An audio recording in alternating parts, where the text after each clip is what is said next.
హైదరాబాద్లో చెరువుల ఎఫ్టీఎల్ సమీపంలో ప్రభుత్వ స్థలాలు ఉంటే వాటిని స్వాధీనం చేసుకుంటామని హైడ్రా కమిషనర్ రంగనాథ్ వెల్లడించారు.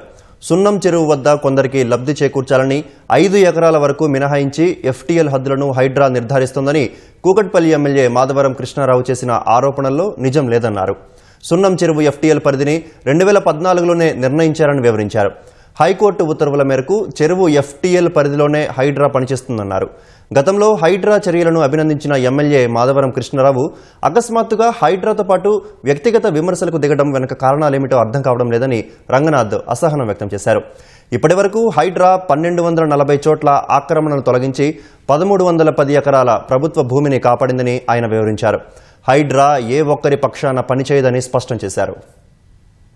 మాధవరం కృష్ణారావు గారు గౌరవ కూకట్పల్లి శాసనసభ్యులు ఏదైతే గనక సున్నం చెరువులో చేస్తున్నటువంటి చెరువు పునరుద్ధరణ పనుల్లో ఎఫ్టీఎల్ డిమార్కేషన్ గురించి వారు కొన్ని కామెంట్స్ చేయడం జరిగింది.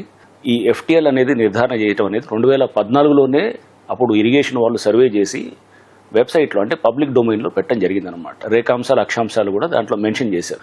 ఏదైతే కొండ ఒకటి ఉన్నది ఆ కొండ పక్కన 5 ఎకరాలు ఉన్నాయి దాన్ని పక్కన పెట్టారంటే అట్లా పక్కన పెట్టాం కదా, ఎఫ్టీఎల్ వరకే మేము వర్క్ చేస్తున్నాం చెరువులు. హైకోర్టు కూడా అలానే మాకు డైరెక్షన్స్ ఇచ్చింది. కొండని ఎఫ్టీఎల్లోకి తీసుకొచ్చి చేస్తే గనక రేపు అనవసరమైన కాంప్లికేషన్స్ లేకపోతే అసలు ఎఫ్టీఎల్ కాని దాన్ని మనం చేస్తే గనక ఇష్యూస్ వస్తాయి అన్నమాట.